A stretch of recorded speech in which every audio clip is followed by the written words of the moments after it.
Hey, welcome to another Get Geekish podcast. I'm Bino, that's Derek over there, and we're here to talk about some geeky stuff once again. Thanks so much for joining us. Say hi to the people, Derek.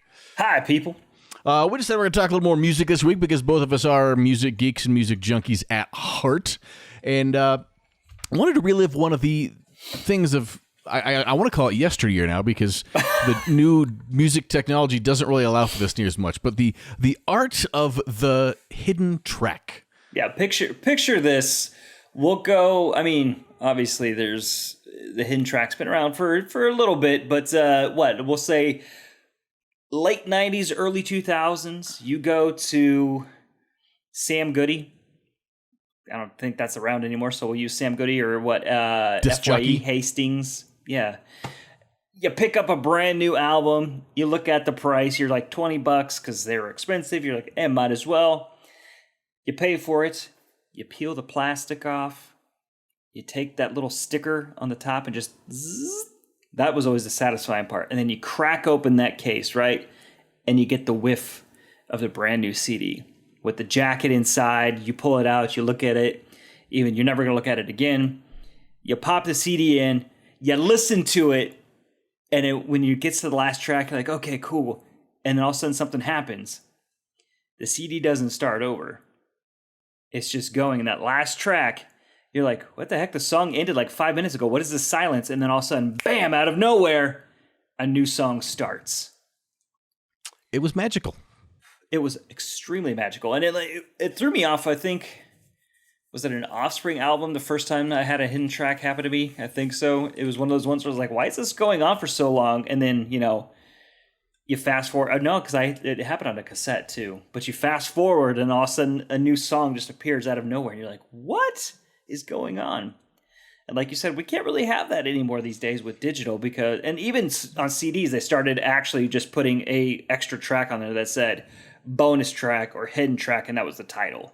They didn't incorporate it with the last song anymore. Yeah, they did a lot of things because the '90s, like you said, was when the hidden tracks became the rage, because the Beatles actually had a hidden track all the way back in 1969, and that was kind of the birth of it, according to a lot of places on the internet. B-side to Abbey Road, the engineer put one of their songs on the end of the track because they said take it off, and he said no, I want to put it on here. They put it out there, they heard it, and then decided to re-release it with that as part of the album. So there's pressings of that don't have a song on there. It was called Her Majesty. Same thing happened a few times later in the 70s with a couple bands, but in the 90s, CDs made it possible because cassettes, it was really obvious. Cassettes had the fixed length of tape, so you knew exactly if the song ended, you're like, there's still a whole lot of tape left on here. Like, what's happening with this? And plus, we talked about the VHS. So you fast forward enough times, you're going to eat through that tape. Mm-hmm. So, and CDs gave you the options because some hidden tracks would get to the last track, and the last track would be 20, 30, 40 minutes long of just have silence, and then there'd be a track mixed somewhere hidden there. Sometimes at the very, very end, sometimes they'd have 40 minutes of sound and have the song hidden at like 20 minutes in the middle of it, which made it a real pain in the butt because technology was not good at fast forwarding back then, nor did we have the internet to look these things up. They could also do a bunch of tracks. A lot of bands would go about and they'd have their, here's our 12 songs on a CD. Why is there 99 tracks on here? And right? Oh my God, I hated that. 99 tracks of varying lengths of silence, and then one of them would have, usually like track 69 or something would have some song mixed on there. The what you just talked about was one of the biggest pet peeves of the digital age of when you're importing a CD into iTunes or whatever. All of a sudden it's just like boom, silence. You have to sit there and go delete. Why'd you guys do this? This is annoying. You can't recognize this? Because that was always one of the weird things on the Discman. You put that in there, and all of a sudden, it'd pull up how many tracks are on there, and it'd say like 99. You're like, what? You get to track 10, and then track 11's nothing, then nothing. You're like, oh my God, so skip. And then one of the other hidden ones that was still near and dear to my heart that I didn't know existed for a while. Less Than Jake's Losing Streak had a hidden track on it. But it wasn't the end. They had the right number of CDs, and there was not that long.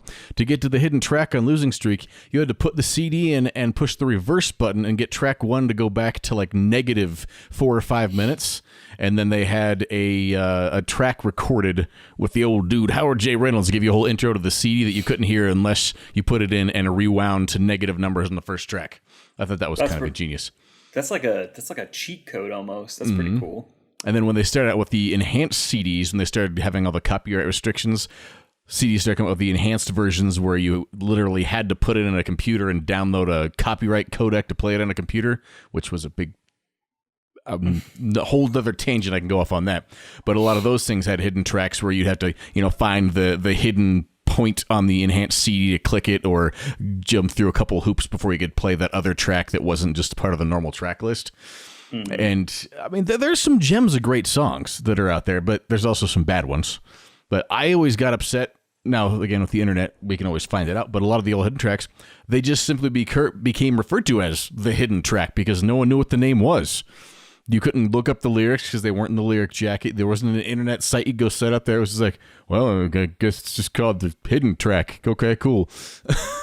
Well, that was always the most annoying part, too. I mean, quite a few bands did that. When even a couple of them, didn't a couple of them have like hidden track 1 and hidden track 2? Like they would do a couple of them and you're just like, I think this is the name of the song because you say, you would use the art of deduction by deducing the name of the song because you're like, all right, most of the time the song's named after something in the chorus unless it's a Fall Out Boy song or a Panic at the Disco song. So I think this is called this. Maybe. And I wish I could have been there for some of the conversations of how some of these tracks go. We'll get through a list just because there's a bunch of about that we can talk to in a minute. But how these hidden tracks came to be, there's a lot of them where the bands are trying to give an up yours to their record label who said they didn't want to put a track on there. So the band talks to the sound engineer and sneaks something in that the label didn't want to have on the record. Or vice versa, the label really wants something on the record that the band says no to. So they talk to the sound engineer like, no, just put it as a hidden track at the end. Trust me, it's going to be golden. And then there's other ones that,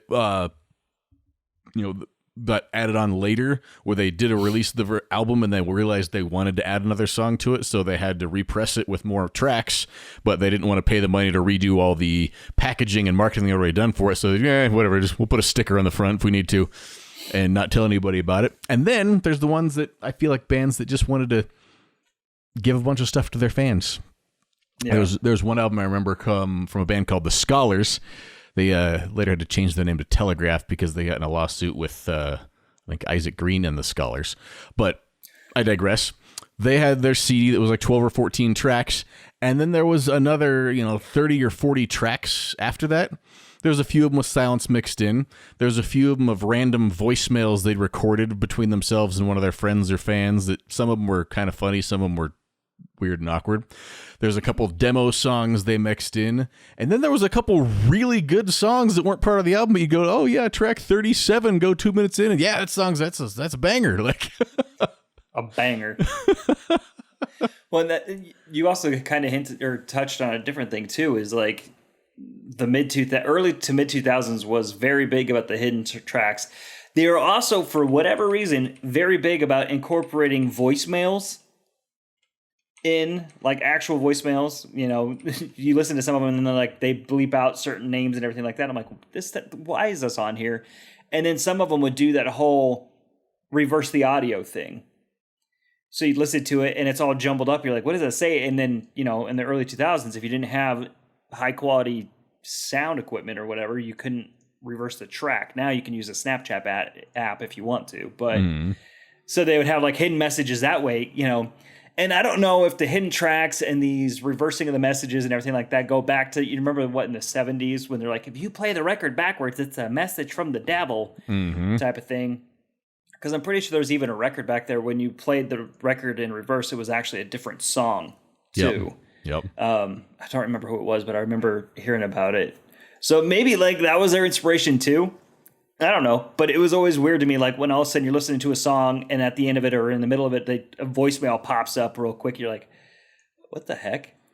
Or just a random message that if you decipher it. It's a stupid thing like, "Hey guys, thanks for listening," or "I can't believe you unscrambled this." It's something like that. It's just like, why did I waste my time doing this type of thing? 4 years trying to decode this message to say Ovaltine's the best. Right. It helped too, because like working in radio, we had access to stuff where we could record that song and reverse it and go, okay, this is what they're saying. I'm glad I didn't waste money trying to figure that out, type of thing. But I don't know. I miss the yesteryear, as you called it. It was like you could discover something. Like it was just something added. It gave some replay value. Go through there, and because a lot of those hidden tracks, if you weren't paying attention for it, back in the days of albums, I don't know about you, but a lot of the time by I got to the last songs of the albums, it felt like there was a lot of filler, because it's tough to put up an entire album of really good songs, especially with 90s alternative rock. There was a notoriously large number of bands that had entire albums with 1 to 3 listenable songs. The rest of them were kind of garbage. So you get to the end, you're not going to sit there and like, ooh, what's next? What's next? You just get there, and then if you forget about it and go in the other room or you clean, you walk back in like, oh, the CD stuff, and then something happens, and then suddenly it's a whole new world. I think that's how I discovered the Offspring one, is I wasn't paying attention. I'm just sitting there listening, and I was on a road trip or something, maybe, I don't know, or it could have been like I was doing homework and had it on, and then it ends, and then all of a sudden you hear silence, and then drums start, and you're like, what the heck? What is this? And it's kind of fun, because like it was one of those little like hidden things, and on one of their albums, like that song was actually on the next album. It was just kind of like, I don't know, a teaser to a song that was on the next album. So I was like, that's kind of cool, but I don't know. It's something kids these days won't get to experience. Yeah, because they sell things with bonus. I feel like the closest thing they have now is that all these bands that sign deals with places to have their exclusive version of the album. It was the CDs, now it's digital tracks. Of if you buy it from Target, you get these 2 extra digital tracks. If you buy it from Best Buy, you get this free digital track. If you buy the vinyl, you get a download for this specific track. And it's like they try to make these bonus add-ons, but it's not the same when it's just you have to buy it at the right place. I feel like, and let's be honest, that works for maybe the first week that it's out, but then it's everywhere on the internet, or you buy it on iTunes or Amazon or find it on Spotify or something like that. So it's worthless to have the exclusive at that point. But well, even iTunes for a while, I don't know if they still do it, but for a while there, if you wanted a song, and it was like one of the popular songs, it would be like album only. So you'd have to buy the whole album just to get that track. And sometimes it was one of those exclusive ones where you're like, oh, I want this cool remix, and it's like album only. You're like, okay. I mean, how many times in the 2000s did we waste money on a whole CD because we just wanted that one, we wanted that one song, and we didn't want to put a virus on our computer with Napster or what was the other one? LimeWire. Kazaa. Kazaa, yeah. Yeah. So, I'm not saying that's something, that's not something we did. But I mean, also, you look at those, and how many times did you like, oh, this is the track. You download it, and it's like something totally different. You're like, this isn't what I downloaded. I hated people that like it. I was a freshman in college when Napster and LimeWire has their heyday, so I had a lot of access to it. But nothing ticked me off more than this was back when not even everybody even had the technology that they could just literally rip their own CDs into a computer. Right. Like this was, imagine that, like putting a CD in a computer and not being able to just record or open a file unless you have a specific player. So not everybody could do it. But there's all these Napster services, which is great because you can find all these tracks you couldn't buy anywhere. But at least 1 out of every 3 songs I ever downloaded was something that somebody took the time to screw with me with. They take a song and then record like the first 20 seconds of the song and then just put it on repeat for 3.5 minutes for the length of the song and then put it out there, and you'd see, 500,000 people downloaded it, and somebody's just sitting back in their chair, bunch of idiots are listening to the wrong song. Like, who takes the time to do that? You're still violating copyright law, but then you're just making it horrible for everybody else. I definitely fell for that too. I mean, and then that was the advantage too, is like, that's how you could find out about some of the hidden songs too. But again, that's where the disadvantage of coming, where they were just called hidden tracks. Mm-hmm. So you didn't know. You're sitting here looking at this. You're like, well, this one obviously isn't real. It says hidden track with like 3 seconds. So we know that's not the song. Is this the one? And then you download it and it's like, nope. Because I mean, some of those you couldn't even preview. You had to download them to get them. Mm-hmm. That's how we get viruses. Yeah. So it goes through What are all these pop-ups? Because I found there's a Wikipedia list that say they have all the hidden tracks on CDs, and they've got a list of like 150 songs, but I feel like reading through that's going to be kind of boring. So I also feel like there's more than that, right? Oh, I'm sure. Because if they're really hidden, not everybody knows about them. This is from You Discover Music, and this is what they call the forgotten relic of the CD era. And they have a list of what they think are some of the most notable songs. Nirvana, Endless Nameless on the Nevermind album. Apparently, this is one where the engineer actually just left the song off during the mastering process, which ticked off Kurt Cobain. They made him repress it with the version on it, but they couldn't change the listing on the CD. Huh. 9 Inch Nails did it with Broken. That was back when you got the Broken CD, and then you got a 3-inch mini disc CD that had 3 songs of Trent Reznor doing some Experimental stuff. Yeah, experimental stuff. We'll say that. And they once the mini CDs were too expensive, they just moved it to be hidden tracks when they pressed it further after that. Dr. Dre had one on the Chronic. Bleeps ain't bleep. Fill in the blanks. It will. Gotcha. Green Day, Dookie. All by myself. Dude, Green Day. Oh man, that's a whole nother podcast right there. But yeah. I feel like that was one too where you hear that song and that song wouldn't have belonged anywhere else on the album, but it came in as a hidden track and it was magic. Mm-hmm. Cracker had Eurotrash Girl on their Kerosene Hat album. Janet Jackson, The Velvet Rope, hidden track of Can't Be Stopped. They Might Be Giants, Token Back to Brooklyn on the Factory Showroom. Blind Melon, Before One on their 1995 album Soup. Crowded House, I'm Still Here from their 91 Woodface album. Lauryn Hill had a Can't Take My Eyes Off of You on the Miseducation of Lauryn Hill. I still can't believe she was around before that. Like, I remember when the Fugees days in Lauryn Hill, like, that went all the way back into the early or late 90s, which I didn't quite put that together till recently. Some of the ones that made their list: Guns N' Roses from the Spaghetti Incident, Deftones and Around the Fur, Q-Tip, Alanis Morissette, Travis, Lemonheads. You know, and you can just find lists and lists. Like I said, go to the Wikipedia list. They've got it organized by alphabetical order. But if you look at the dates on them, the vast majority are sometime between 1995 and 2005. So it had a 10-year heyday. Mm-hmm. Right. Pretty close to it, yeah, because let's be honest, they still make CDs, so I'm sure there's probably still some hidden tracks that people are putting out there just because they have the same nostalgic thought we do, or some bands like, oh, we got to put this hidden track on the CD, slip the engineer 50, make it happen. Like, well, that's too, like, I guess, they could still do that. You look at iTunes and you see it, the song is 14 minutes long, and you're like, huh. That's okay. I mean, I just listened to it and it was only like 3 minutes long. What's this one? And then, they'll kind of have it hidden on there. And that's always one of the things too, is, we've talked about this before. You and I have that music. As soon as we hear the first couple notes, it's in our head and we're good. We can skip. Yeah. Sitting through silence is hard for us. Exactly. So sitting there and I'm getting flashbacks now because I'm thinking of it like, you have that crappy Discman, right? That says supposedly anti-skip, so it doesn't, I'm fairly certain it said that because it said you shouldn't skip while carrying this. Right? That's what the anti-skip was, is no skipping allowed.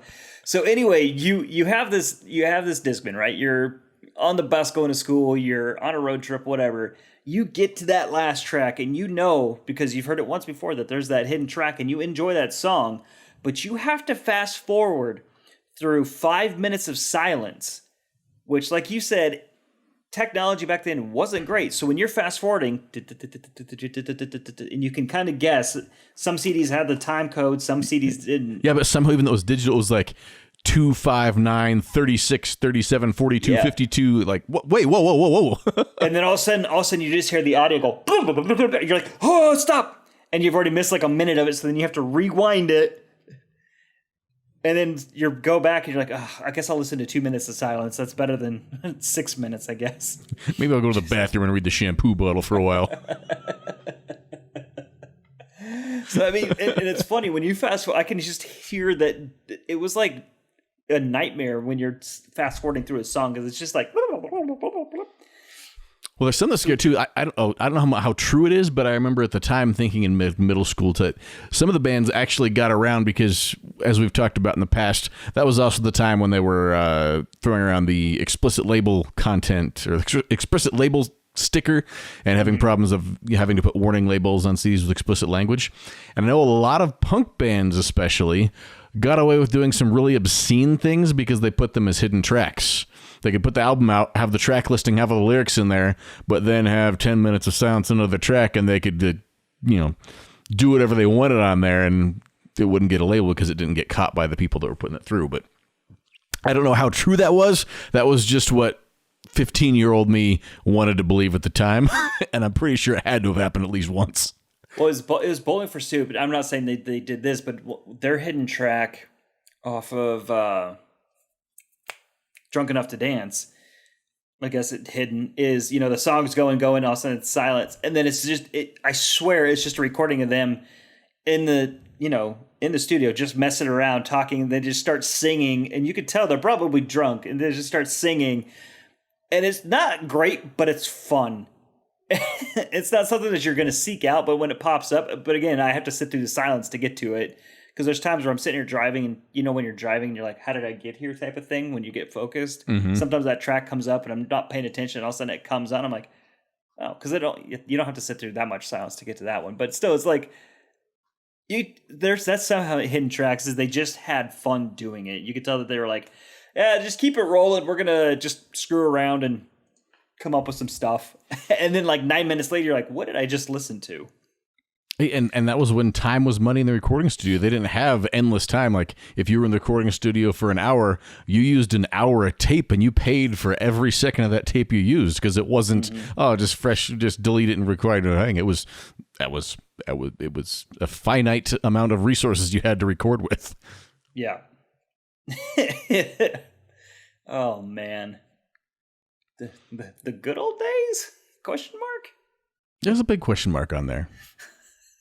Because there's part of it that was infuriating when you wanted to hear something, but part of it that just made you love it that much more. So it's a love-hate relationship with them. And then you go back both sides. You find a song that you love and you have to go through that many hoops just to listen to it again. Or you go through that many hoops and get to something like that was it. I wasted 10 minutes of my life to listen to that. And then you, of course, had to make sure your friends listened to it, too, so they wasted their life, too.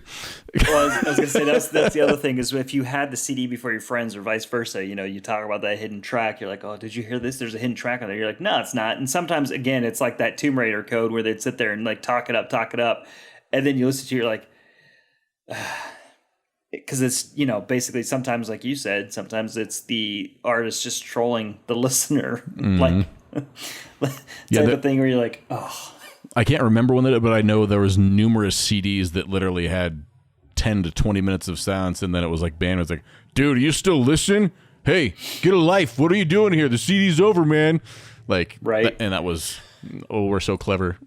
There was one of them, I don't remember what it was, but it had like 10 minutes of silence, and that was it. Mm-hmm. There was no hidden track. That was the thing. Like the song ended, and it kept going, so you're like, and you fast forward, and then nothing. Or maybe it's just one note. Like there's one of those too that had like elevator music.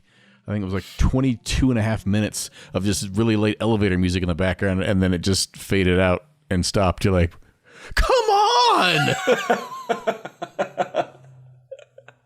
What are you doing?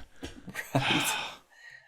Well, and the problem was too is if you like those hidden tracks and you're like, oh, and you go to see them live, majority they're not going to play them.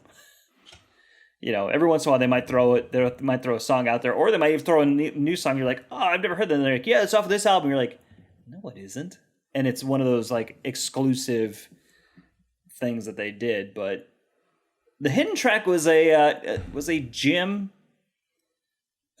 of the 2000s, mid 90s to early 2000s. That is no longer. Yeah, I think if there could have been a lot more cool things done with hidden tracks if people were given a little more artistic freedom.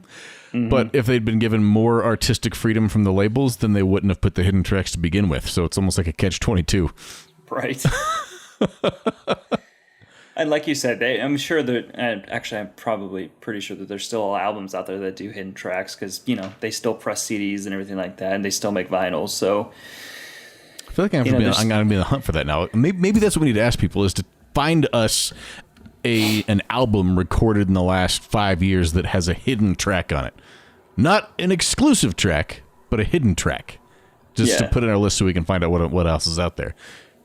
Because I'm also too lazy to Google all that. Okay, I was going to say we could easily Google it, but I'm sure that... We'll make it interactive. When's the last time you bought a CD? Well, technically, I bought one a year or two ago. But I didn't go to the store and physically buy it because it was a Kickstarter for I Fight Dragons. So I pre-ordered it, and then I got the digital version, and then they sent me a copy of the album once it finally got pressed. But I still bought it. Okay, when's the last time you actually went to a store and got a CD? That is I did get one last year. Okay. Because my daughter really wanted the Trolls World Tour soundtrack. And if I bought it on iTunes or Amazon, it was going to be $14.99. But if I drove my butt to Target and bought the Target version, it was only $10.99 and included a digital download of the album. And it did not have a hidden track, correct? No.